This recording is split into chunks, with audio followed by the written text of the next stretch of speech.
What's up, everybody? Welcome to this episode of Bullets, Barbells, and Barbecue. I'm your host, Brett. I got one arm Matt. I got Tanner the Head. No Chris. He'll be back like every 3 weeks or whatever it is, or 4 weeks. He's got a dumb work schedule. Such a loser. Yeah. Like Dave Tolson said, he's just quit working. Oh, I tried to get Dave back on here the other day. He's busy this weekend, though. Work?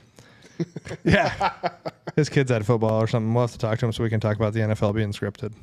You're so dumb. One of the guys I work with is in South Carolina, and North Carolina, but he brought up, I didn't recognize the names, but on his kid's 10-year-old football team, all 4 of the coaches are former NFL players. Yeah. I was like, That's pretty cool. Okay. And they came in and they took over this team, and they've run teams all the way from starting at 8 years old up through, I think they go through junior high. And each team they've taken has made it to nationals, to the championship game every year. That's awesome. So I assume that they're good coaches and they're just pumping them full of drugs, is what I just tell myself. Hopes. Yeah. Get the fat kids on the Pee Wee team. Get the stripe on their helmet. You can, because they do Pop Warner. So Pop Warner doesn't have fat kids. Fat kids have to play up. Oh, I thought they had to wear the stripe on their You helmet. have to play. No, so that's so if your Pop Warner doesn't have stripers, you have to be under a certain weight to play. God, that's such body shaming.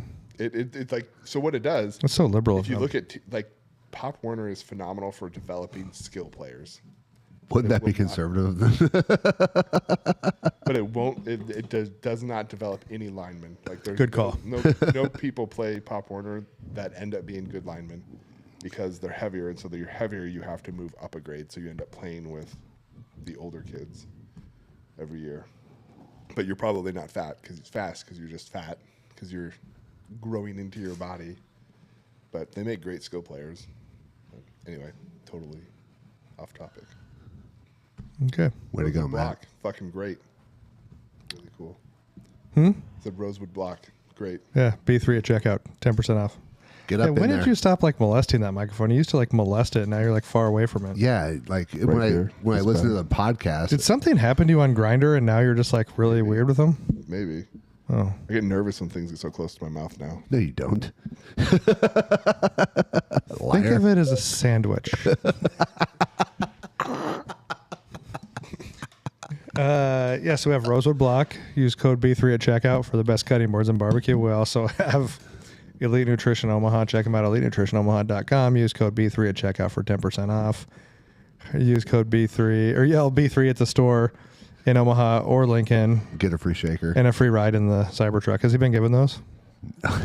Yeah. I keep advertising. He's going to look like a real fucking asshole here pretty soon if he doesn't. You just want to ride in the Cybertruck. I don't. I already told you what I think about it. I saw an all-black Cybertruck the other day. I saw an all-red one in South Omaha the other day. No, you didn't. I also saw the one Kid Rock was singing in the back of, and it was painted like the General Lee. And it gets better. Bo Duke was driving it from the old TV show. Speaking of that, did you see the Hodge twins are giving away a fucking General Lee? Are they? Yeah, the old whatever, is it a 77 or? So what is I don't know what kind of car. Is it a Challenger or Charger? Charger? Challenger, right? Maybe. But they're doing a giveaway of one, and it's the dash is autographed by Bo and Luke. Does it come with Daisy? Like the original Daisy or Jessica Simpson Daisy? Either one. I don't know. How old is Jessica Simpson now? She's got to be our age, right? She's probably a little bit older. Do you remember? Do you ever see Jim Wendler's tattoos on his hands? No. He's got Bo on one hand and Luke on the other. 69 Charger. It's a 69 Charger. Yep. Yeah. So they had Bo and Luke Duke. I was like, oh, that's pretty good. But they took that show off the air, even though it's a great fucking show. Just the good old boys never meaning no harm. Right. Ruined. True. Yeah. I wonder how many cars they went through. They have they've talked about it before, how many they went through per fucking season and episode. So they just go through tons of them. Because they actually did those fucking jumps. Yeah. In the 69 Charger. Yeah. Man, that's a 6. I thought it was a later one. Maybe they're giving away a little bit later. I wonder when the body style changed. You look up while you're on there, look up the Hodge twins and see their Hodge twins generally giveaway. So they must be taking a new. So I thought it was the new Chargers are like the 4 doors, and the Challengers are the 2 doors, like the new Dot, like in the late. I get them confused, and I don't know why. Dude, I don't know what it's been, but in the last like probably 2 weeks, I've had 3 or 4 people drive up next to me and like just give me like a fucking thumbs up and rev their car up next to my truck. Did you put a new bumper sticker on? No. I put one on him for him. But yeah, it's like, yeah. Hodge Twin 69 Charger. Oh, it is a 69. Okay. And $10,000 cash. Yeah, and I don't think there's a purchase necessary to do that. Probably a purchase. You probably have to buy entries. I'm skeptical about those giveaways and stuff. Well, they do is they pay an insurance plan. Well, no, I'm just saying like how you win them, because I don't. Oh yeah, I feel like if you don't actually sign up for everything, you really don't win. Like, there's no way that it's just, oh hey, we put all these names in a random draw, and it just came out, and we got this one guy who's never bought anything, never done anything. Because I did one on like Classic Firearms, and it's like you have to like subscribe to their Facebook page, subscribe to their Instagram page, and then you get like more entries and like share it, like it, and you can do more. And I was like, your friend Bob still won. You know what I mean? It's like, well, if you've ever been, it's good marketing, but generally the person who wins that is a good customer. Mm-hmm. Yeah, I feel like the customer base is also involved in the drawing. Yeah. But I mean, that'd be a sweet 69 Charger though. Challenger. Was it Charger? Charger. Yeah. 69 Charger. And the funniest part is, did you just go to their page, or did you see their little video they did? And one of the twins has like a General Lee shirt with the Confederate flag on it, and I was like, that's awesome. I like them, but I cannot listen to them for very long because it's the same. I just don't like their comedy style. It's like the same thing all the time. I saw them at the Funny Bone. Yeah. But it's very scripted. Like it's very like when they tell a story, like it's very laid out, like what they're going to tell. But yeah, they're kind of like Ben Shapiro. I can listen to him for a little bit and then I can't anymore. You know Andrew Scholes? Yes. He looks like an Italian comic. Yeah, but I always want to say his last name is Sanchez. Like to me, like I every time I think of him, I'm like, okay, Sanchez, okay, that's not right. But if I ever meet him, I'm going to tell him I think he should change his last name to Sanchez because whenever I see him, I just think Sanchez. I just always think of the Celebrity Jeopardy, where he's like, I see you with your Dago mustache.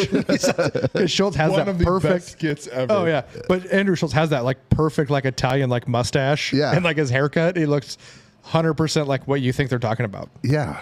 But I just think Sanchez. I don't know why. If you've never seen Celebrity Jeopardy on Saturday Night Live, go to YouTube and you'll fucking just laugh the entire time. The guy that plays Sean Connery crushes it on there.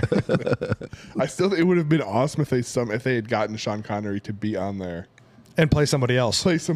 Yeah, or even be on there as Sean Connery with Sean Connery. Yeah, and then Norm Macdonald used to do Burt Reynolds. Yeah, that was great too. It's a big hat, real funny. Yeah, Terrard Ferguson. It's a funny name. It's funny. Anyway, so we got a couple different things. So what are we talking about today? Well, we got a couple different things. We can talk about the most common misperformed exercises, which there's a lot of them. I just watched a kid deadlift this morning, and it was the worst fucking thing I've ever seen in my entire life. Like, if you're going to completely bend over to deadlift, like, and round your back, you've just made the deadlift itself, like, a foot longer than it needs to be. Did he move some weight? I mean, I was like 3-something, and they all looked disgusting. But There's bicep pussy.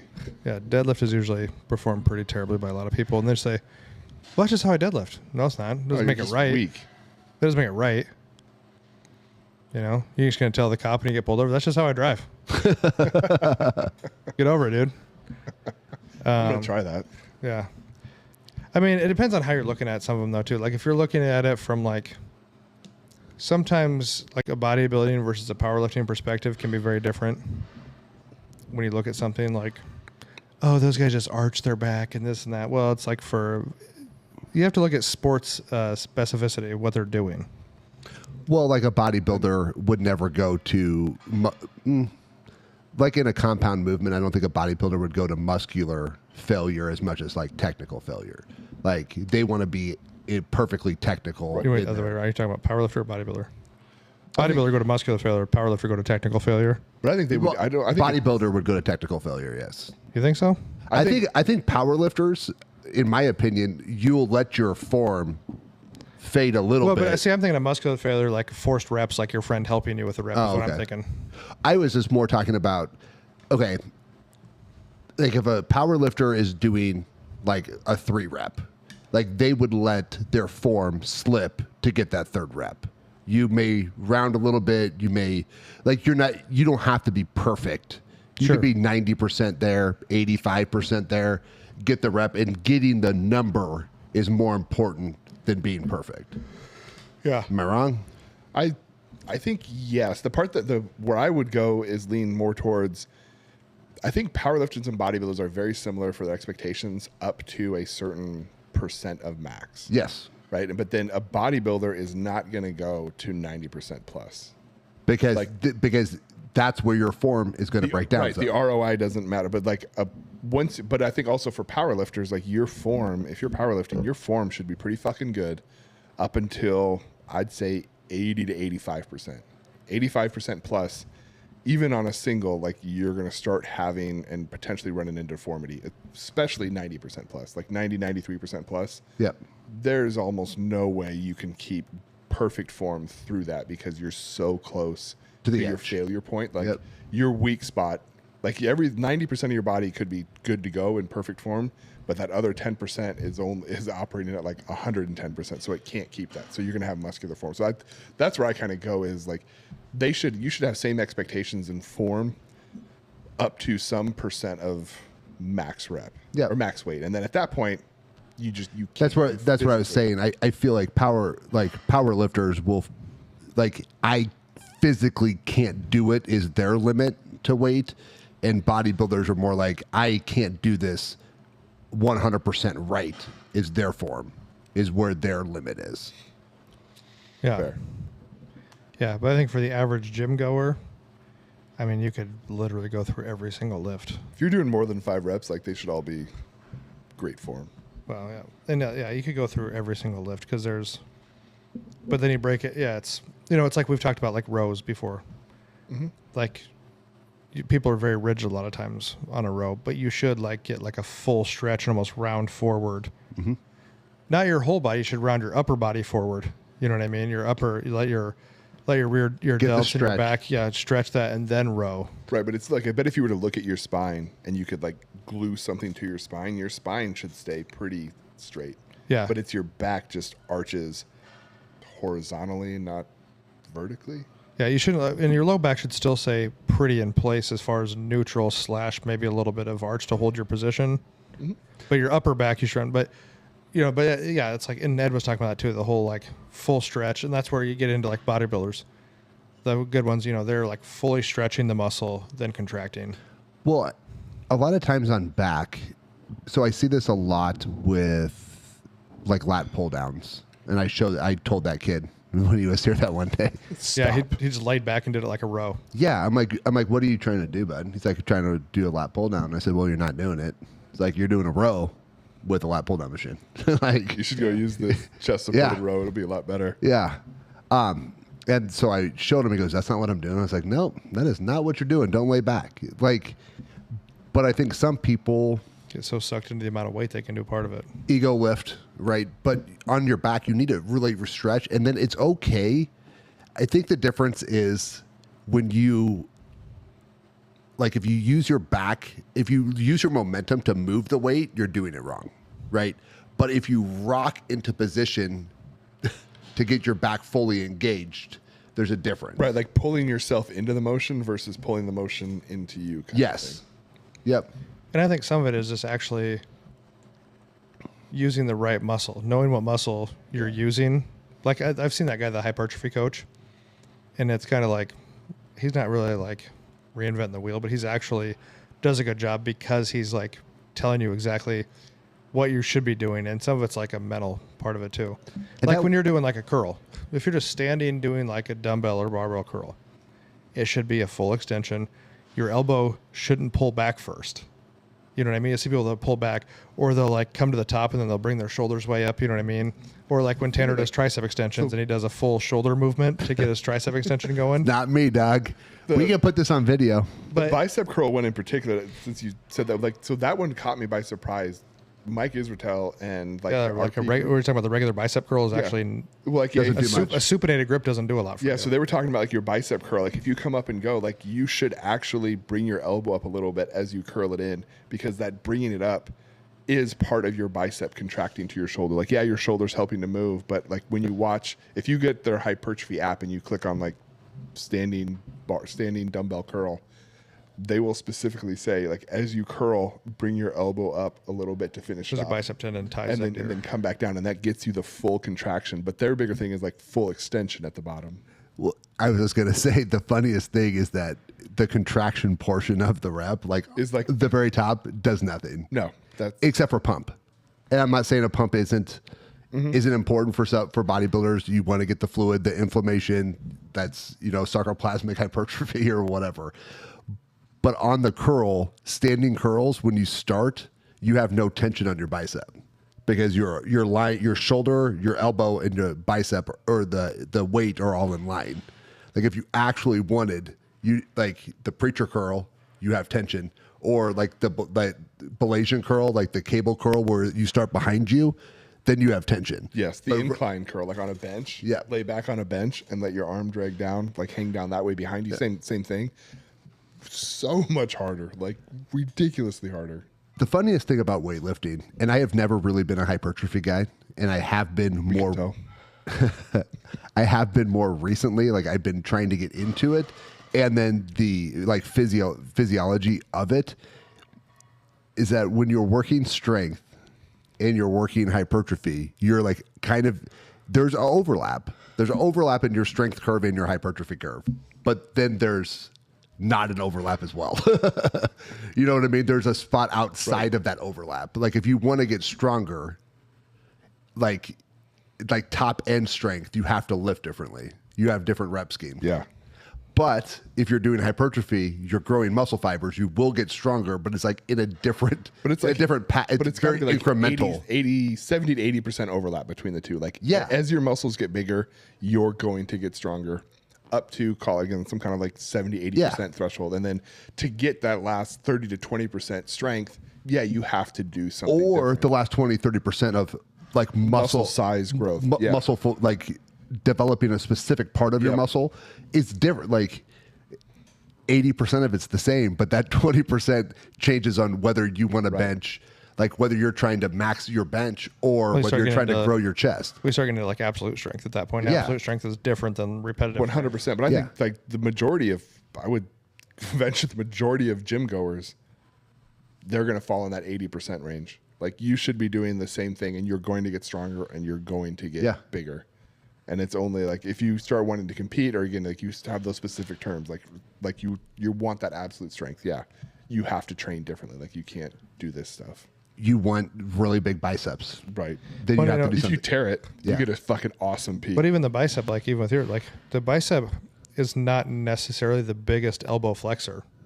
It's more with rotation. True. So actually a hammer curl and like almost like a kind of semi-reverse curl are, I feel like, better for your bicep than just a regular supine curl. So funny enough, for what the actual functionality of the bicep. Post surgery, like one of the things he said is like obviously don't use your bicep because like that helps and that stuff. But like more than anything, don't externally rotate your hand because that bicep, at least the one that I tore, is the main driver in external rotation.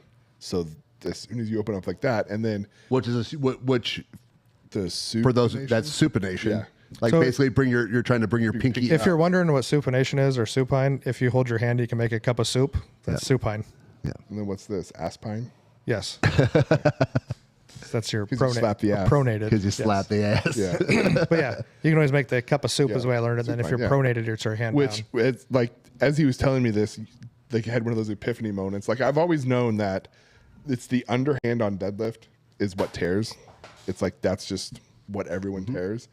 And then as he said that, I'm like, oh yeah, because as that arm is rotated out, you've now put that muscle and tendon in a maximum stretch position. and then you're asking it to curl as well or hold on. Unless you're using straps, and then you don't have to fucking worry about But it. then you're Then not I'm in really, an aspine position. but then you're not really deadlifting. Yes, you are. That's not. Not God's way. Yep, nailed it. Oh, is deadlift a measure of posterior chain strength, or is it a measure of So your hand? let's say that It's a measure of masculinity. something happened and your wife was trapped under something and you had to pick it up. Do you have straps in the car?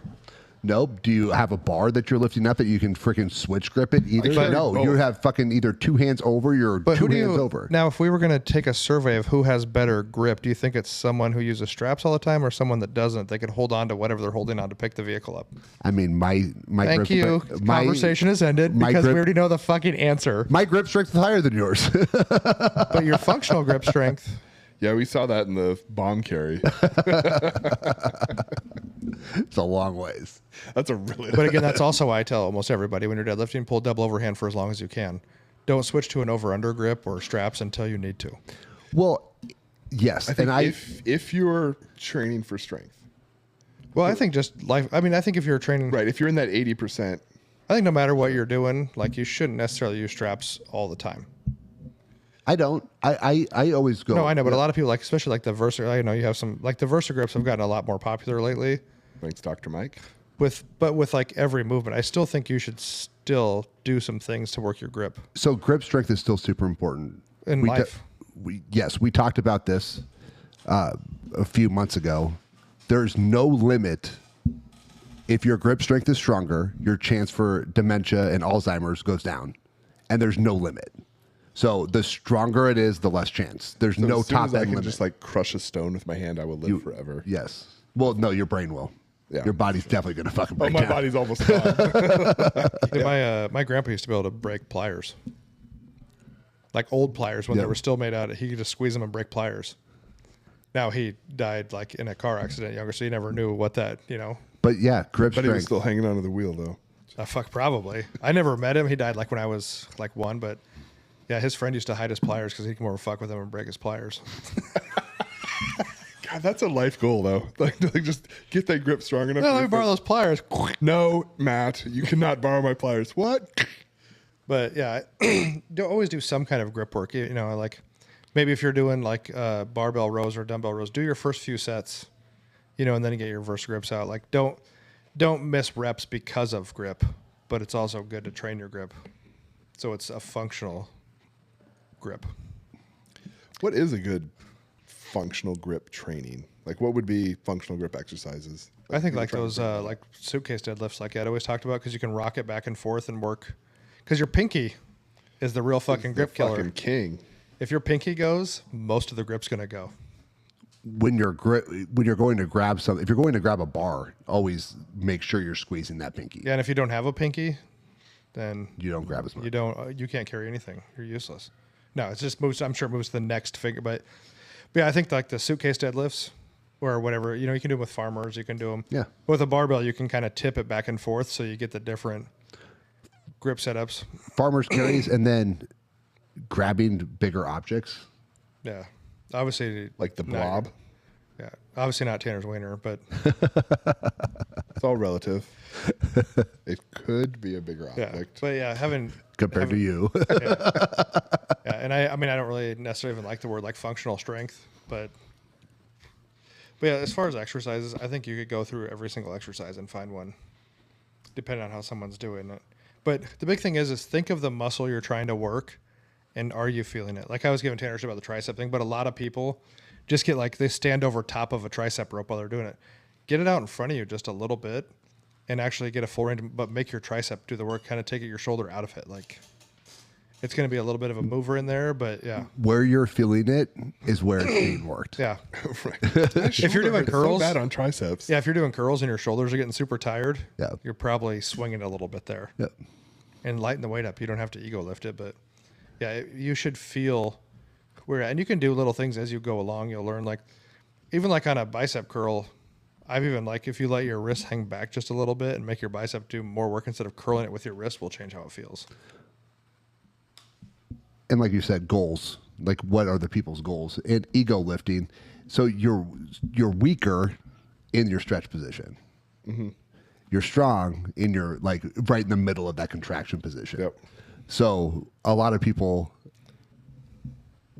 don't like feeling weak or feeling weak. We're like, well, I can do more if I just start here. Yeah. Well, I know, but you missed the stretch. Right. Now, if you're working on that high end strength, then fine. Like if you need to get some more, if you need to feel some more weight, you know, like a push press versus a strict press, right? You can use your strict press to increase your push press by being able to feel some more weight. Like that's not a cheat. Even Arnold did the cheat curls. Mm-hmm. Well, and you see how many like assisted lifts too. Yeah. Where they get like 2 more reps because their training partner will help them, you know, move the weight. Those all have places. Most people don't understand the place. Understand what you're trying to do is what you're doing getting you towards your goal, or are you just trying to be a bro? Well, and you know, and I don't have any research on it, but I would be willing to bet if 2 people started lifting together at the same time and one lifted very efficiently, like the full ranges, stretches, contractions, and their friend just like kind of ego lifted, the friend who lifts more efficiently can probably do less work and get just as strong, if not stronger, because he's actually capitalizing on the muscle movement 100%. Quality over the quantity. quantity. Yep. Yeah, because I mean, we always joke around like we're lazy, work smarter, but if you lift efficiently, you don't have to lift as much.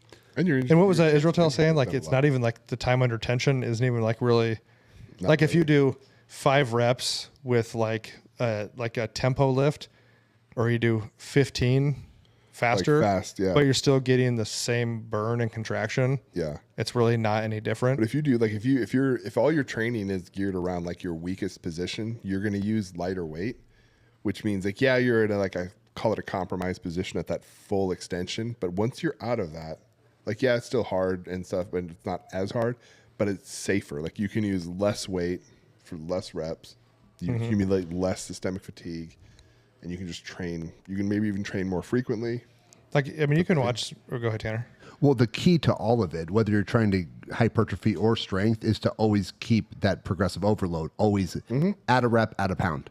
Every set, at a rep, at a pound. If you just do that, you're always going to get stronger, which means you're going to get bigger, which means you're going to have more muscle. You're going to have more strength. So you're hitting all your goals. It's just not as sexy as hitting a 20-pound PR. Yeah. Yeah, I mean, it's very much about efficiency of it. So do some research. I mean, like I said, you can find any exercise. Yeah. And someone can do it wrong. So the most, that topic of the most mis-executed exercise, I don't know if there really is one. They all are. That's the most mis-executed. You can fuck them all up. I mean, it's funny, like even I would say by a sheer volume of people that do it is probably bench. Just because so many people like to show off with bench. You know, it's the whole, I just drop it on my chest, cave it in, and then heave it back up kind of a thing. I think bench and then lat pull down. Lat pull down. Oh, lat pull downs. It's probably, you like rock into it and stuff. But I think back. I think back in general is, if I was going to say one, it's anything to do with your back. I think is the most misused. well, and I guess if you look at it, like, depends on how you're rating something, because like most people squat fucking terrible. They're going to cut it short. Yeah, it's like a half squat. So yeah, I guess it's kind of what you're looking for, but squat's another one too. You should be able, it doesn't matter if you're powerlifting or not. A full range of motion is still, I mean, technically is. Come on, let's not go full range of motion here. But I mean, technically a full range of motion is basically your fucking ass to your ankles. On your heels, yeah. And that's where your quads and your ass are most stretched. Yeah. Is your ass on? Now there was the old kind of where you kind of disengage a little bit at a certain point. The quads disengage a little bit at a certain point, but still, even below parallel. I think when your quads disengage, it was when you bounce out of the bottom. But yeah, so even if you're somewhat below parallel, but squatting like super high or not even, it's not like you guys power lift, that's the only reason. No, it's actually still a full range of motion because it's not dangerous. You still touch your chest when you bench, right? Whether you're powerlifting or not. Like, you shouldn't go below parallel because it's bad on your knees. I'm like, well, it is when you're using too much weight, right? But if you're using a weight that you can handle, you back your weight down, right? Now, if you're trying to lift the most weight, you're going to stop at parallel if you're a power lifter, because going It's substantially harder. Substantially harder when you go past. Yeah. When he said that bad for my knees, I was thinking that meme. Well, your face is bad for my eyes. He said that to you, Matt. Yeah, it's true. I get it. But yeah, I mean, it's not just, and even like the arch bench, some people are like, oh, that's cheating. I mean, actually, there's like some like, there's not as much rotation on the shoulders. It's a more stable position, you know, with a little bit of an arch and pulling your shoulder blades back in together. There's some Keep riding that RP wave, and again, if you look at the app and you look at a barbell bench, that's how he cues it.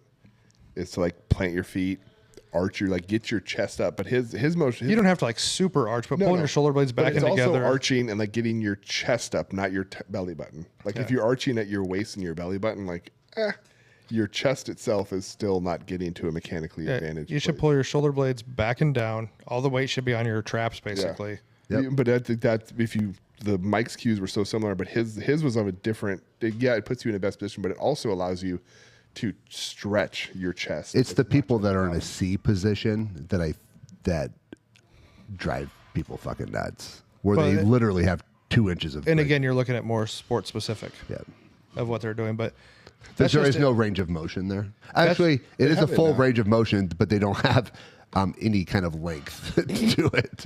And then they changed it now, though, right? Your elbows. The USAPL, they have somewhere your elbows have to go below parallel to the floor. I think it is, or parallel. Yeah, they have to get like below the bench, or I don't know if it's below shoulder, the bench. Yeah, they have to do some kind of. Your elbows have to be below parallel to the floor. However, they decide that. Yeah, that makes judging a lot more difficult. Super difficult. Why don't we just put our feet on the bench and just everyone just flat back it? Just a straight batch that you lay on. Yeah. Like you just lay down on it. Yeah. I can't see daylight anywhere underneath you. Yeah. Go. And and even if you want to go like with your elbows flared out, like kind of a bodybuilder, get some more like that pec tie in and all that, you can still do that with an arch joint. 100% you can. Just lay down flat on a bench, take a bar, bring it down. Look how much your elbow has to drop, your shoulder rotation. And now just pull your shoulder blades together, arch up just a little bit, and see how much rotation it takes off your shoulders. I did that other buffalo bar back there on bench. In the dark. We trained in the dark together. Trained in the dark. Ooh, training in the dark. I think that's a song, isn't it? Okay, it can be. So, yeah. We can make it. Man, that new buffalo bar is stretchy.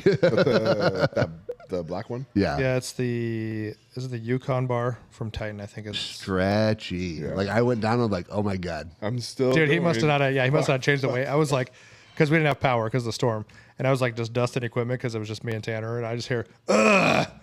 It's like that's way further.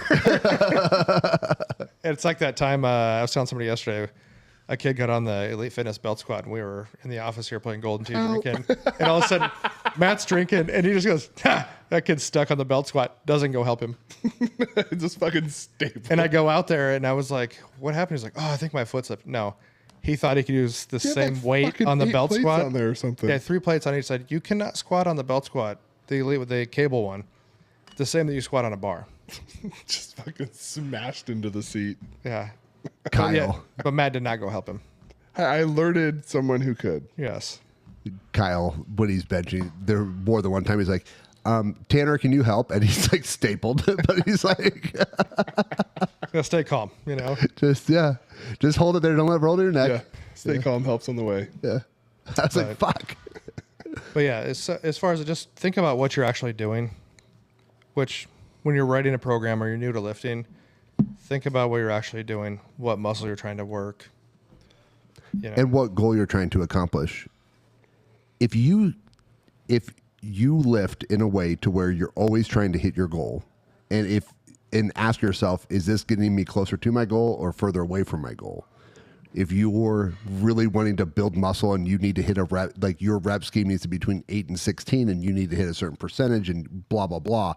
And your buddy's like, hey, how much can you do for 3? That's not getting you there. Right now, once in a while, that stuff's fun, but just don't get pulled out of your plan too often. Off season or in between, if you want to test maxes, like there are times to do it. I think a lot of people are drugged. They see there are 6 weeks in a plan. They see something on Instagram, a new exercise, right? A new bar, whatever, an elephant bar. Yeah, they see something different. They see something different and they're like, oh, I could change my plan to this. Well, you're 6 weeks in of a 8 to 12 week or 8, 10, 12 week program. Finish your fucking program. You don't know if the program worked unless you finish it. Like Ed always says, if you can consistently get a little bit better, you don't have to get a lot better all the time. No. If you can keep it a little bit better, your risk of injury is minimum. And over a long period of time, you're going to keep getting stronger. Your tendons, your connective tissue, all the Thank stuff. you. Well, it's growing with you. Well, some people's are. Yeah. Yeah, Matt still has the tendons of a 6-year-old. No, they're like a 16-year-old. Oh, good. They're moderately okay. No, they're not. I Well, they may believe- be now because they're all replaced and attached with other No, they're things. still my original. I wish they gave me some like cadaver ones. They'd probably be better than what I have. Yeah. Can you get some like strong cadaver in They here? just like stapled some down. I'm like, hey, yeah, give me like take what I have there, I add believe something on top of it. that's what the definition of retarded is.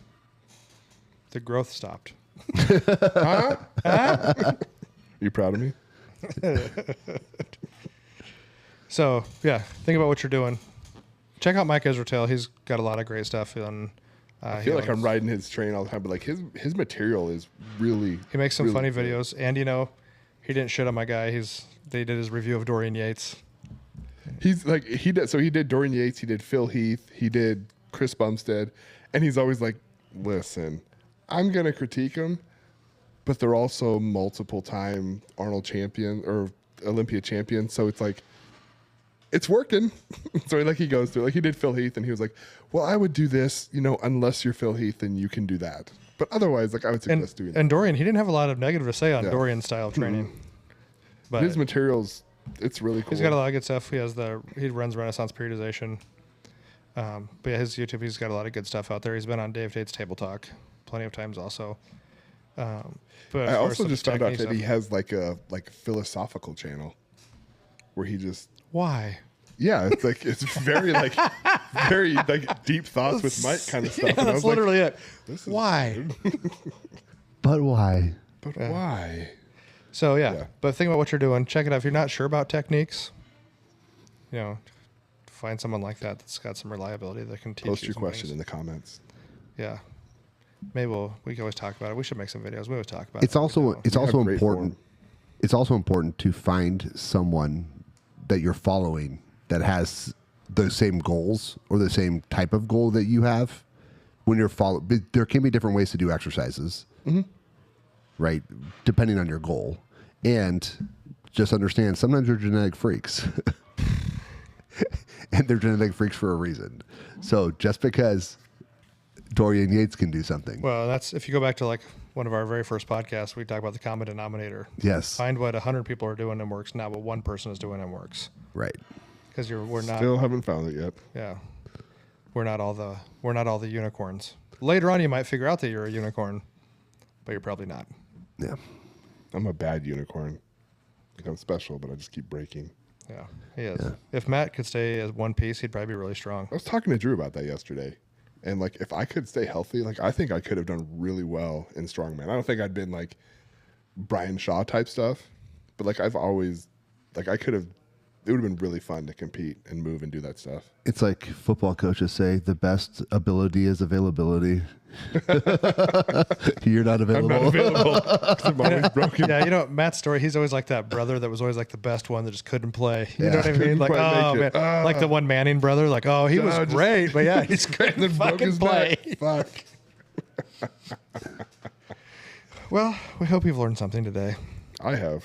Every exercise can be shitty. Just learn how to do it correctly, and you should feel it where you're thinking.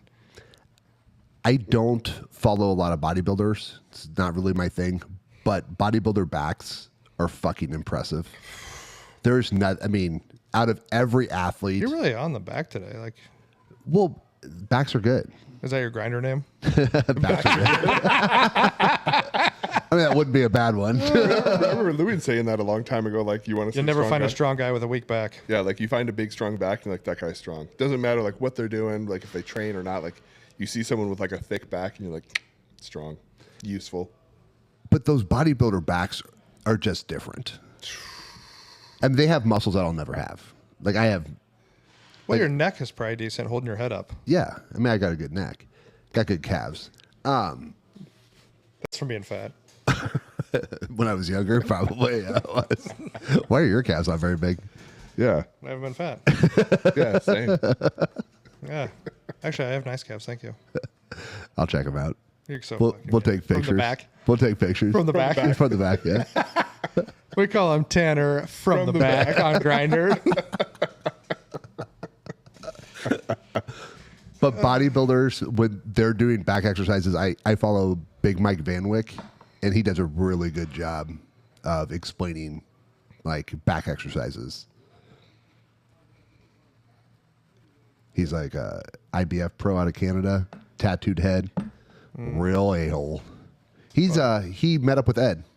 Oh, yep. It was Ed Canada or Canada? I believe it's pronounced Canada, really. Canada. I believe the real pronunciation is Canada. Those pussies up north is how I pronounce You know it. what?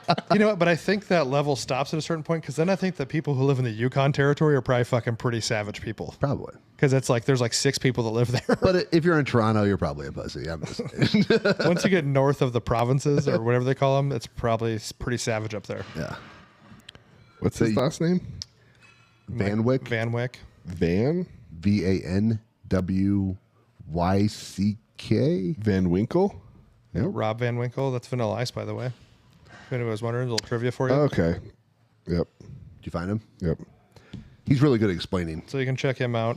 You can check out Tanner from the back on Grinder or at Elite Nutrition. He's at either place usually. So Tanner from the back at gmail.com is going up today. you'll also find him on Craigslist, Casual Encounters. Tanner from the back. Oh, shit. All right, guys. Well, have a great weekend. We might actually have the week off next week. I'll be out of town. Might have the next week off. Perfect. I will also be out of town next weekend. I was not going to be here either. So, yeah, we have next week off. So, guys, maybe go back, listen to some old. We'll post maybe the common denominator one. You guys can listen to that about training. That's the first weekend we haven't put a podcast out in the immense collection that we have. Yeah. But we'll see you the following week. We won't see anybody, actually. We don't see anybody. Just each other. Just each other. You can hear our voices the Yeah. following week. You'll hear these soothing sounds. Of heavy breathing. Yeah. But like, subscribe, share, follow, YouTube, Apple, Spotify, and try to be a little less shitty every day. Thanks for listening.